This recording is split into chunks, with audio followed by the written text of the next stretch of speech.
하나님께서 우리를 성도와 그리고 교회로 부르신 것은 다양한 측면이 있습니다. 우리는 하나님의 자녀로 부르심을 받았고요. 하나님의 백성 혹은 예배자로 부르심을 입었습니다. 하나님과 교제하는 자리로, 또 거룩한 백성으로, 이 공동체는 또 위로와 치유의 공동체로 부름을 받았다고 말할 수 있을 것입니다. 그렇지만 우리가 잊지 말아야 할 또 중요한 우리 부르심의 한 가지 측면은 오늘 읽은 말씀처럼 영적 싸움, 영적 전투 혹은 영적 군사로서의 부르심인 것입니다.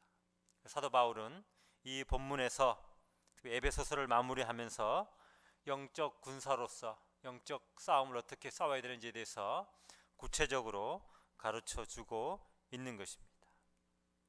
오늘 우리 시대는 정말 하나님 나라를 위한 영적 군사들이 필요한 시대인 것 같습니다. 세상에서도 군인 하나가 잘못되어서 예를 들면 탈영을 한다면 또 굉장히 큰 뉴스가 되고 또 온 군대가 들썩이는 것을 보게 됩니다.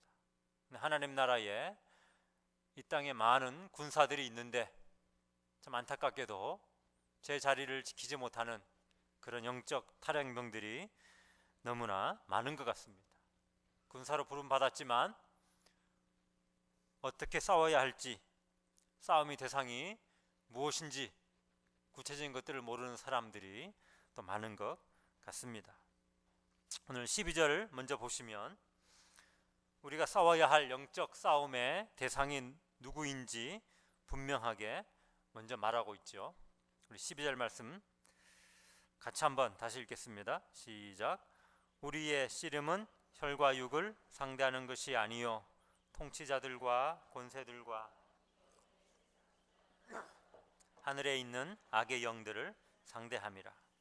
아멘.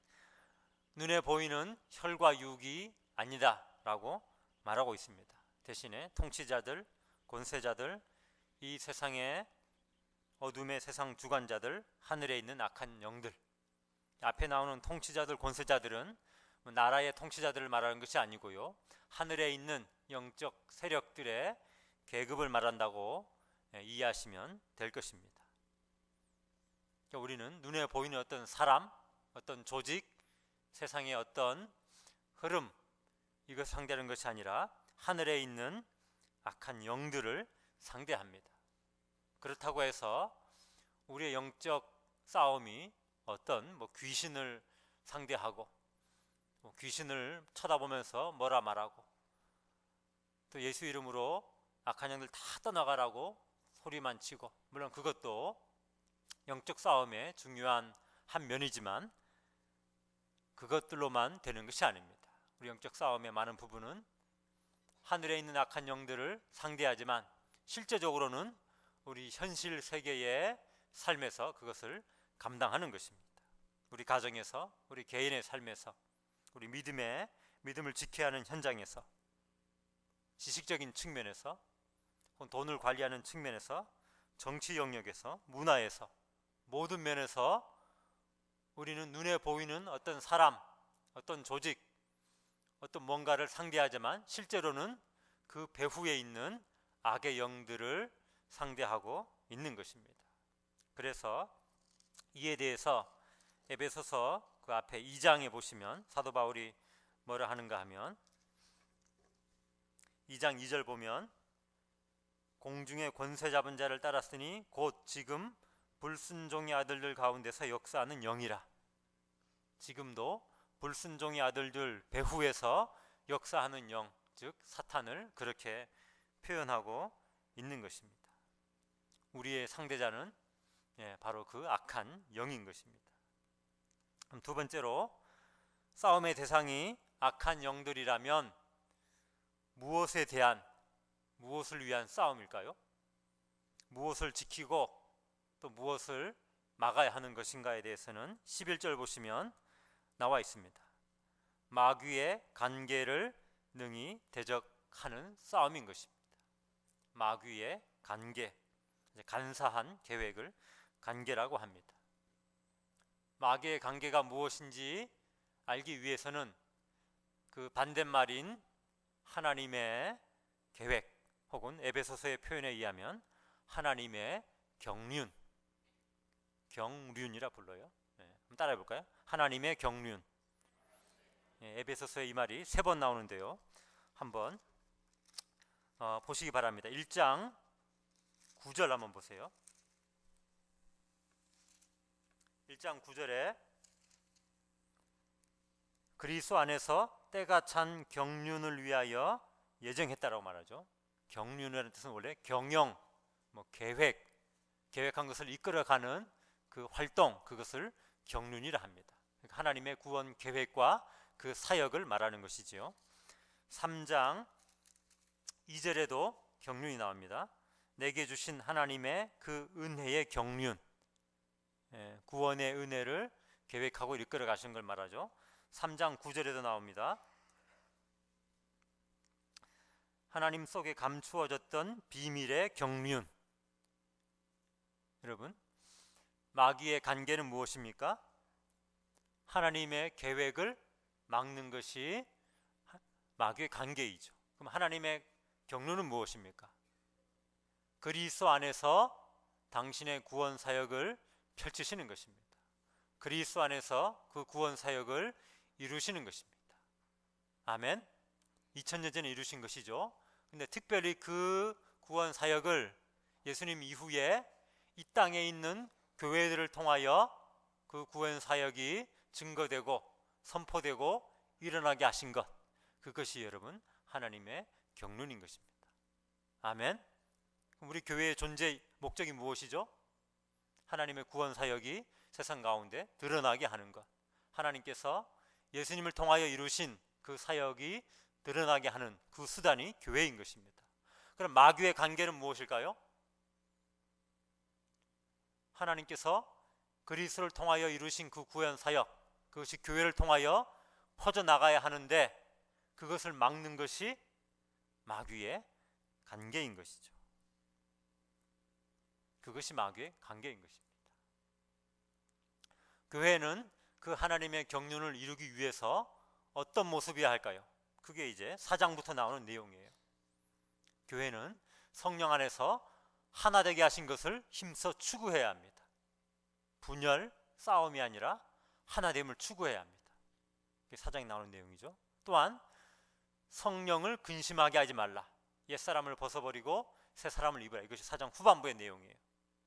교회는 혹은 성도는 옛사람을 벗어버리고 새 사람을 입음으로 성령님께 순종하는 그런 삶을 살아야 합니다. 그 다음에 5장 가면요, 성령 충만을 받으라 말하죠. 방탕하지 말고 술 취하지 말고 어두운 가운데서 빛으로 나오라 그럽니다. 가정에서 아내는 복종하고 남편은 사랑하고 종들은 상전은 자녀는 순종하고 부모는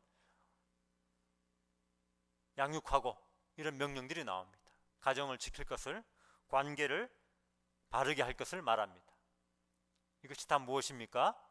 하나님의 경륜을 이루기 위해서 교회가 힘써야 할 그 공동체의 모습인 것이죠.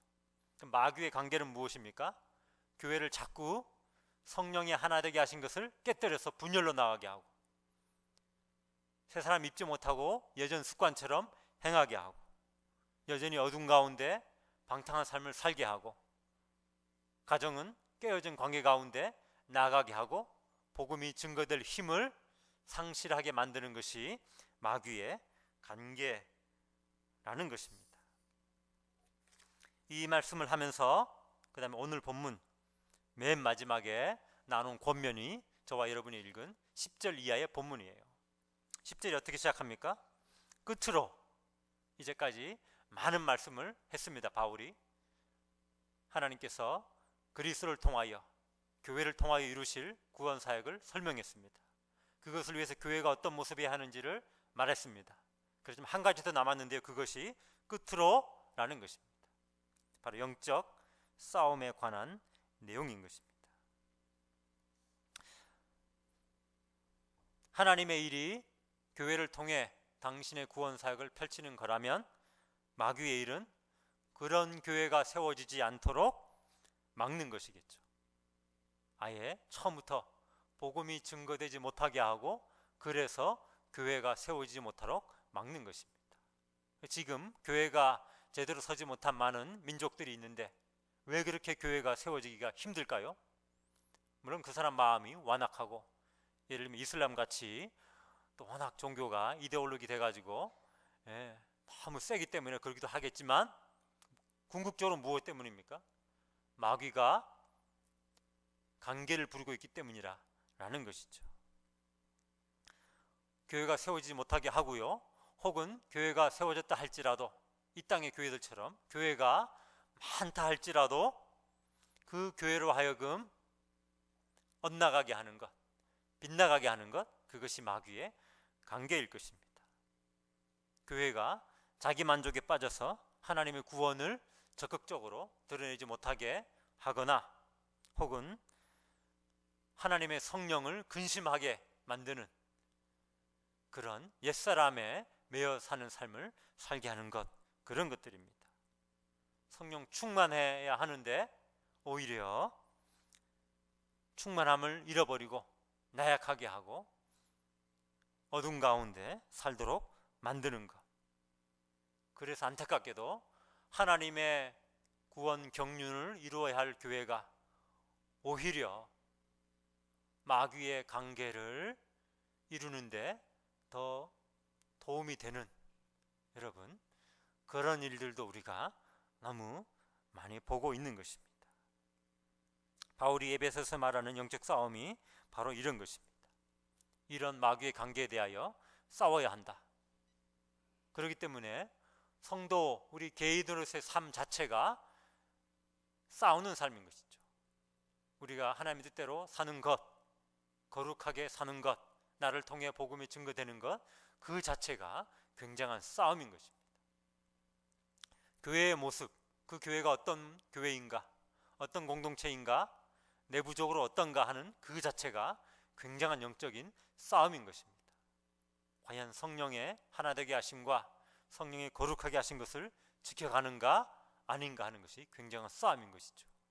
그리고 교회가 밖에서, 즉 세상에서, 사회와 또 열방 가운데서 정말 얼마나 복음을 적극적으로 힘있게 전하고 있는가 하는 것 또한 영적 전투인 것입니다. 우리 삶 가운데 영적 싸움에서 배제된 곳은, 그런 영역은 하나도 없는 것이죠. 그럼 어떻게 싸워야 하는가라는 것이 그 뒤에 나오는 부분인 것입니다. 싸움의 방법.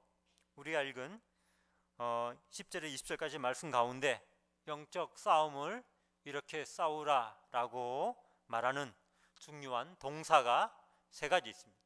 동사 세 가지 뭔가 하면, 첫 번째는 10절에 나오는 말씀, 강건하여지고. 한번 따로 해봅시다. 강건하여지고. 영적 군사는 첫 번째, 강건함이 필요하죠. 어떻게 강건할 수 있습니까? 주 안에서, 그리고 그 힘의 능력으로 강건할 수 있습니다. 주 안에 거하고 주님의 능력 가운데 강건할 수 있습니다. 그다음 두 번째는 11절과 13절에 나오는 말씀, 한번 따라해 봅시다. 하나님의 전신갑주를 입으라. 강건한 군사가 하나님의 무기들로 무장되어야 하는 것이죠. 자, 세 번째는 18절에 나오는 말씀, 기도하라 라는 말씀과 깨어라 라는 말씀입니다. 한번 따라합시다. 기도에 깨어 있으라. 이 세 가지, 강건하라, 전신 갑주를 입으라, 깨어 기도하라, 이것이 우리가 싸워가야 할 영적 전투의 방법인 것입니다. 오늘은 특별히 기도이기 때문에 이 기도에 대해서 좀 더 주목해서 보고 싶습니다. 14절 이하에 하나님의 전신갑주에 대해서 구체적인 설명들이 있습니다. 진리의 허리띠부터 시작해서 여러 가지 나오죠. 성령의 검, 하나님의 말씀까지 나오는데, 그러나 그 뒤에 이어서 18절에는 기도에 대한 말씀이 나옵니다. 기도는 어떤 구체적인 무기다라고 비유하지 않기 때문에 이것은 별다른 것으로 생각하기 쉽지만, 사실은 기도도 영적 전쟁의 아주 중요한 무기라는 것을 명심할 필요가 있습니다. 왜냐하면 우리가 읽은 말씀 중에 14절에서 20절까지 말씀이 원래 이 원문 성경에는 하나의 문장으로 되어 있습니다. 문장이 끊어지지 않아요. 계속 한 문장으로 연결되어 있습니다. 그 문장은 어떤 문장입니까? 하나님의 전신갑주를 취하라 라고 시작하는 문장이죠. 그런 걸로 봤을 때에 우리가 해야 하는 기도도, 우리가 또 하게 되는 기도도 하나님의 영적 전투에서 중요한 무기가 된다는 것을 알 수가 있죠. 하나님의 전신갑주는 여기 많이 나와 있습니다.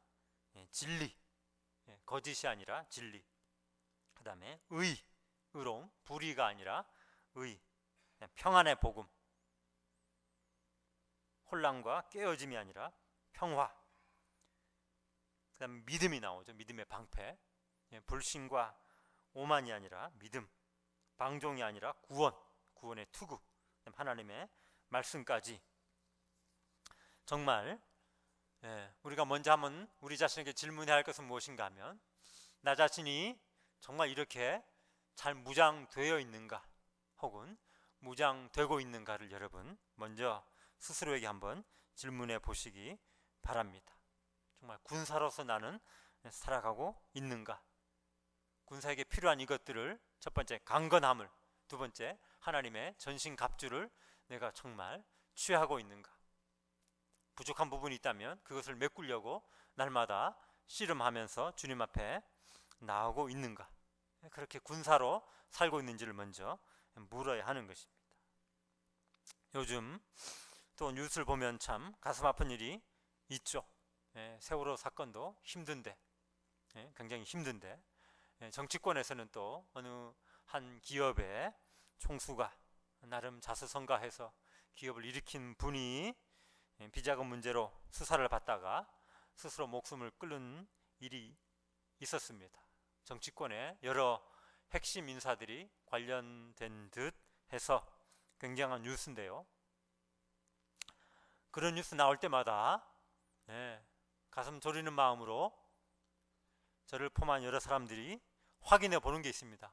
혹시 그들 중에 우리 믿는 사람은 없는가? 이렇게 늘 하도 우리가 많이 그런 일 당해가지고 보게 되죠.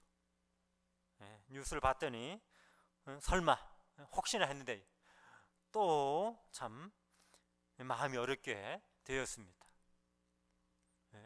장례식 사진 보니까 붉은 십자가가 또 보이고요. 예배당 또 예배당에서 장례식 치르는 모습이 보이고요. 가만히 보니까 또 장로라고 또 딱 써 있더라고요. 온갖 비자금에 연루되었다가 또 하나님의 방법이 아닌, 하나님이 기뻐하지 않는 방법으로 또 목숨을 끊은 분의 또 이야기가 또 그렇게 연루된 것을 보면서 참 마음이 힘듭니다. 모르겠어요. 세상 사람들은 또 워낙 많이 봐가지고 그냥 면역이 돼가지고 참 다행인지 불행인지 모르지만, 여러분, 그분은 나름 성공한 분인지 모르겠습니다. 지금 한 가지 확실한 것은 제가 이 본문에 비춰볼 때 진리와 의로, 평안의 복음과 믿음으로, 구원과 하나님 말씀으로 무장되어서 하나님의 군사로 살아간 것 같지는 않습니다. 하나님의 구원의 경륜을 이루어 드리기보다는 오히려 마귀의 관계를 이루는데 더 도움이 되지 않았나 싶을 정도로 그렇게 살았을지도 모르겠습니다. 왜 그렇습니까? 하나님께서 말씀하시는 이 하나님의 무기들로 무장하는 대신에 많은 사람들이 온갖 인간적인 욕망들 위에 세상적인 방법으로 살았기 때문에, 나름 몸부림치며 살았지만 하나님이 기뻐하시는 영적 싸움이 아니었기 때문에 힘든 것입니다. 이런 생각해 봤어요. 그 장례식을 치는가 보면 교회에서 치르더라고요. 충남 서산에 있는 어느, 내가 뒤져보니까 찾아보니까 서산에 어느 교회더라고요.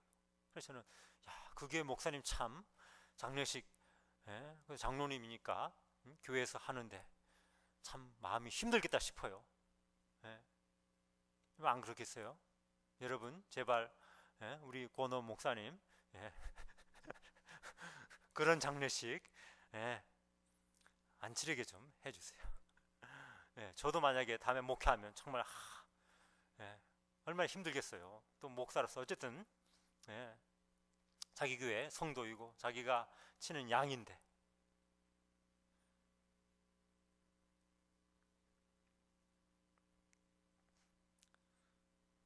그러나 그런 이야기만 있는 것이 아니죠. 하나님 백성으로 정말 싸우면서 씨름하면서 고난 당하면서 어떨 때는 승리를 맛보면서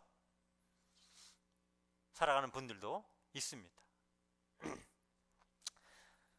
나도 오다가 생각난 분이, 설교에서 제가 간접적으로 들었습니다. 우리나라 유명한 또 나름 이름 있는 교회의 목사님 설교인데요. 우리 교회 가운데도 그런 분들이 있을 것입니다만 제가 잘 몰라서 아쉽지만 남의 교회 분 잠깐 인용하겠습니다. 그 교회 어느 장로님인데요. 나름 하나님 뜻대로 살기 위해서 결심하고, 그분이 원래 주유소를 운영했습니다. 주유소. 운영하면 꼭 이런 사람 있잖아요. 영수증 2개 달라고. 개인은 안 그렇지만 주로 이제 트럭을 운전해서, 영업용 트럭, 자기 회사에 트럭을 몰고 와서는 5만 원어치 기름 넣고 10만 원짜리 영수증 갖고 가서 5만 원은 자기가 하는 거죠. 그런 분들이 많고, 뭐 그분들 때문에 또 그냥 줬다 그렇죠. 근데 어느 날 하나님께 마음 먹고 영수증 하나만 주기로, 정직하게 하기로 마음 먹었습니다. 결과는요, 점점 매출이 줄어들기 시작했죠. 그분들이 왜 거기 가겠어요? 다른 데 가면 영수증 2개 주는데. 마음이 힘들었을 것입니다. 기도하면서 지켜나갔습니다. 어느 날부터 다시 매출이 회복되기 시작했습니다. 왜 그랬을까요? 다시 그 트럭들이 찾아오기 시작했습니다. 근데 혼자 온 게 아니라 그 회사 사장이 그 기사를 데리고 와서 너는 꼭 여기서만 기름 넣어라. 왜 그럴까요? 거기서 발행하는 영수증은 확실하니까 다른 데서 갖고 오면 이게 정말 10만 원 넣는지 모르는데, 그렇게 해서 다시 사람들이 찾아오더라는 것입니다. 여러분, 하나님은 그렇게도 역사하십니다. 아멘. 물론 어떨 때는 정말 끝까지 손해를 감수해야 될 때도 있을지 모르겠습니다. 그것까지 계산해서 그런 일을 하는 것은 아니죠. 또 방금 생각난 또 한 분은 열방대에 있을 때 들었던 그 간사님의 간증입니다. 그분은 아주 젊어서부터 건설 현장에서 일을 했습니다. 지금도 그렇지만 한 20여 년 전에는 훨씬 더 척박하고 힘든 곳이 건설 현장이었습니다. 온갖 고생 다 하고 주일 성수도 정말 어렵게 잘 못할 때도 있고 하면서 나름 인정받아서, 제 기억에 의하면 한 29살의 나이에 대리로서 현장 소장이 됐습니다. 현장 소장. 그러니까 예를 들면 뭐 아파트 자그마한 한 단지를 만드는 것이죠. 무슨 조그만한 빌라 짓는 게 아니고요. 그 밑에 일하는 사람들이 뭐 수십 명 혹은 뭐 100수십 명 되는 그런 현장 소장이 됐습니다. 나름 성공한 것이죠. 근데 이분이 소장 되자마자 딱 하고는 토요일 저녁에 다 퇴근할 때, 그날은 주일까지 일하는 게 보통입니다. 왜냐하면 그 날짜를 맞춰야 되기 때문에 일주일 내내 일하죠. 토요일 저녁에 퇴근할 때 모든 사람 불러놓고 내일은 일요일이니까 쉽니다. 나오지 마세요. 엄청난 선언이죠. 거기는 일당 버는 분들도 있어서, 그럼 하루 안 오면 우리가 굶는데 어떡하냐고, 내일 일당 드립니다. 그렇게 선언했습니다. 진짜 쉬었죠. 자기 회사에 그 소식이 알려졌습니다. 월요일 날 출근하자마자 회사에 호출 왔습니다. 오라고. 갔더니 부장이 서로 집어던지고 뺨 때리고 발로 차고 막 짓밟더랍니다. 그 다음 주는요, 여전히 내일은 쉽니다. 또 불려갔습니다. 너 그만둘래? 뭐 온갖 욕을 다 들었겠죠. 그렇게 한 주, 두 주, 몇 달 지냈습니다. 그런데 그 현장에 다른 현장보다 사고가 훨씬 줄었고요. 공사 기간도 오히려 더 일찍 단축되었던 것을 보게 되었습니다. 하나님 도우신 거죠. 물론 주중에 더 열심히 일도 했겠죠. 그렇게 1년, 2년을 하고 몇 년 지난 후에 드디어 그 회사 회장이 선언했습니다. 우리 회사는 이제부터 일요일은 무조건 쉰다. 건설 회사 중에 가장 먼저 주일날 쉰 회사가 되었다고 합니다. 여러분, 그것이 무엇입니까? 영적 싸움인 것입니다. 믿음으로 싸워가는 싸움인 것입니다. 진리와 의를 가지고 싸워가야 하는 싸움인 것이죠.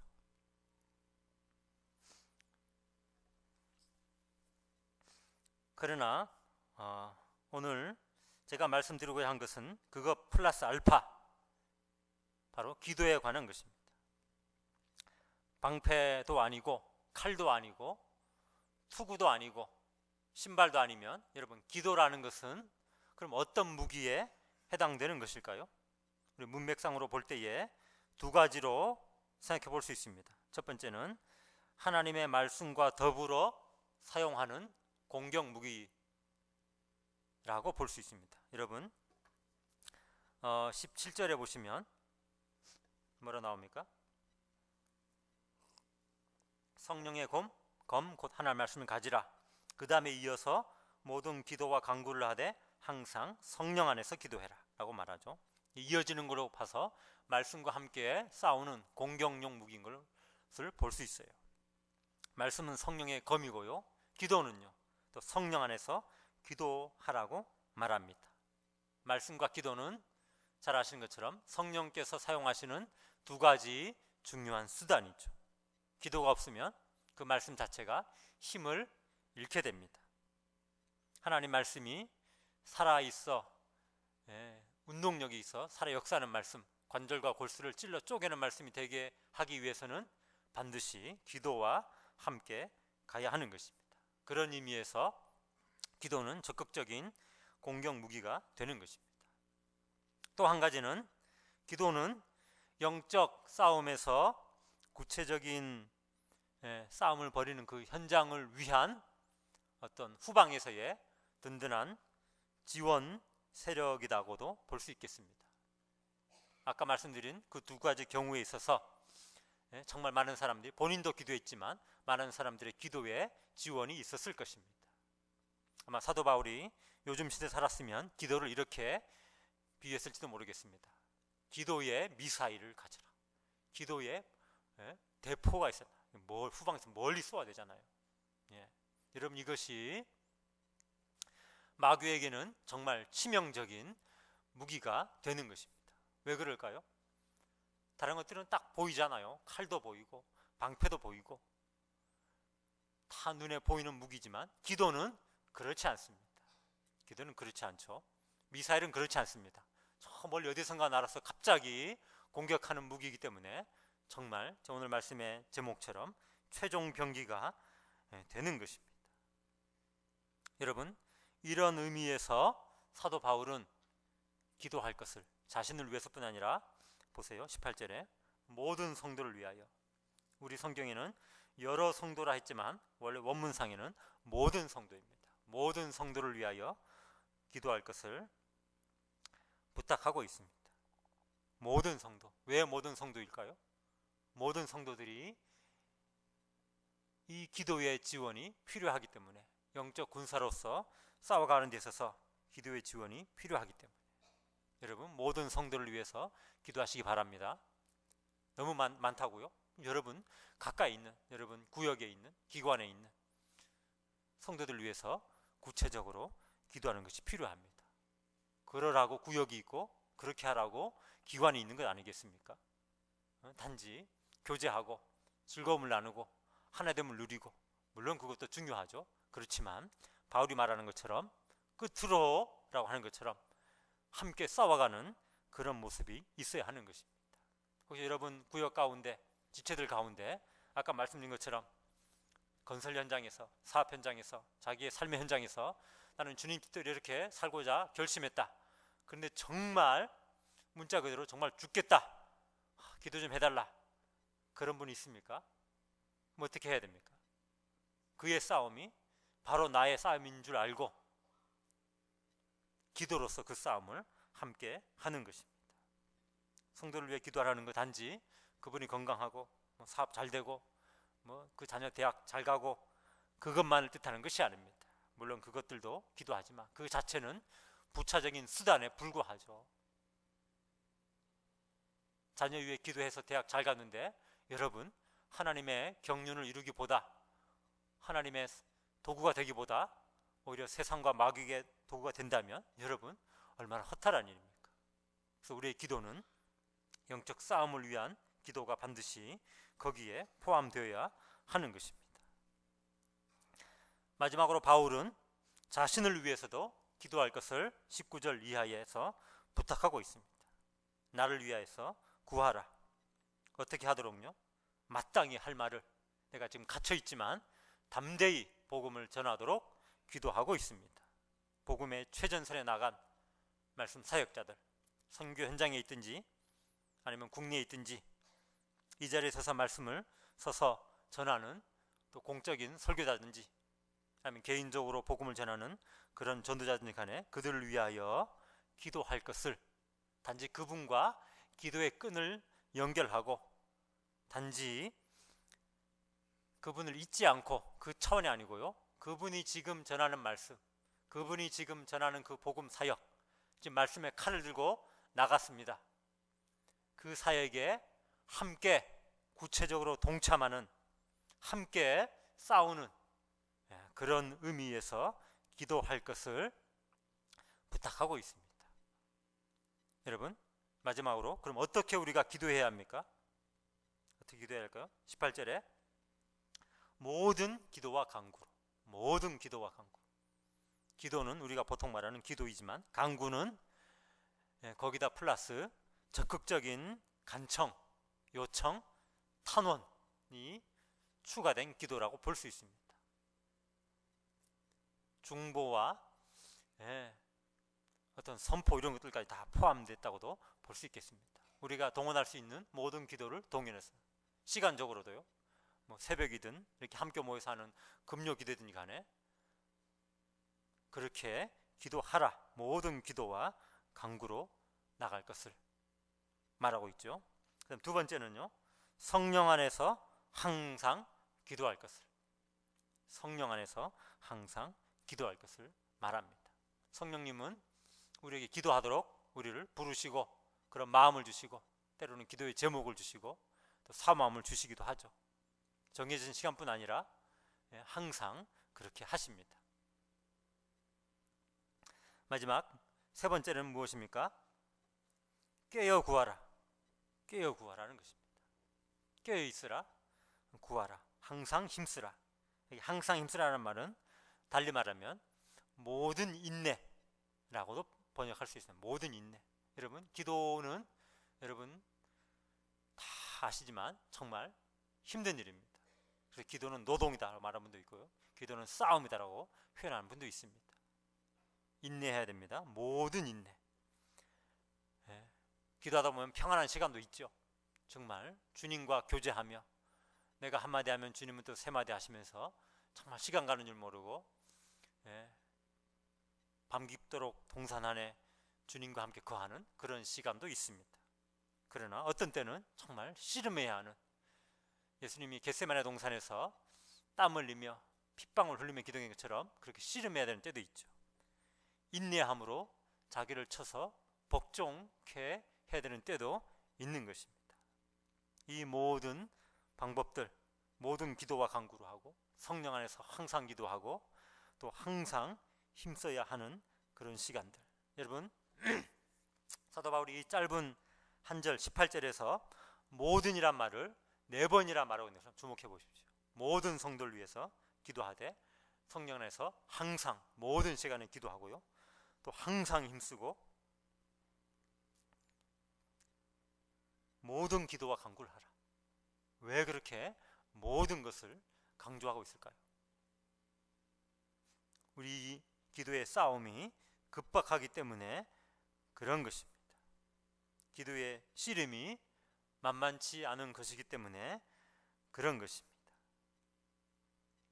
여러분, 특별히 금요 기도의 시간은 정말 주님 앞에 씨름하며 전투하는 그런 시간으로 나아가 되기를 간절히 바랍니다. 새벽 시간 혹은 개인적으로 주님 앞에 나가는 시간은 정말 은혜도 받고 위로도 받고 주님의 도우심도 구하고 그렇게 하지만, 그러나 이 시간만큼은 우리가 주님의 위로도 구하고 은혜도 구하지만 더 적극적으로 주님이 명하시는 이 영적인 싸움에 동참하는 시간 되기를 바랍니다. 서울시민교회가 이 서울시를 위하여, 이 땅을 위하여, 열방을 위하여 감당하기 원하시는, 하나님이 원하시는 그 싸움에 일정한 분량이 있을 것입니다. 그것들을 기도로 감당하는 복된 시간 되기를 바랍니다. 나의 욕심과 나의 교만을 굴복시키는 시간, 우리 공동체가 나약하다면, 안일하다면, 깨어있지 않다면 정말 그것들을 깨면서 나아가는 시간, 그걸 영어로 그거를 브레이크 스루 합니다. 브레이크 스루, 우리말로는 돌파하단 말인데요, 기도하시는 분들 그걸 돌파라고 표현을 해요. 성경이 안 나오는 용어에서 좀 아직 어색합니다만, 돌파하는, 뭘 돌파합니까? 우리 자신의 연약한 것, 무딘 것, 안일한 것, 그걸 넘어서는 그런 시간이 돼야 한다는 것입니다. 내 발목을 자꾸 붙잡아서 그리스도의 군사로 강하게 서지 못하게 하는 것, 그런 것 여러분 있으시죠? 그게 습관이든지, 그게 어떤 상처든지, 그게 어떤 숨은 죄악이든지, 게으름이든지, 욕심이든지, 그것들을 뛰어넘는 시간, 그 나 자신을 위한 영적인 씨름인 것입니다. 우리 공동체에도 그럴 것입니다. 기도면 기도, 하나됨이면 하나됨, 정말 복음 전파면 복음 전파, 뭔가 뛰어넘어야 할, 돌파해야 할, 좀 더 나아가야 할 그런 영역들이 있는 것입니다. 그것들은 모든 기도와 간구로 성령 안에서 항상 기도하고 모든 성도를 위하여 항상 힘쓰는 그 방법 외에는 달리 방법이 없는 것입니다. 오직 기도 외에는 이런 유가 나갈 수 없는 것입니다. 아멘. 우리가 이러한 기도의 요청에, 이런 영적 싸움의 도전에 반응하는 시간 되기를 간절히 바랍니다. 같이 한번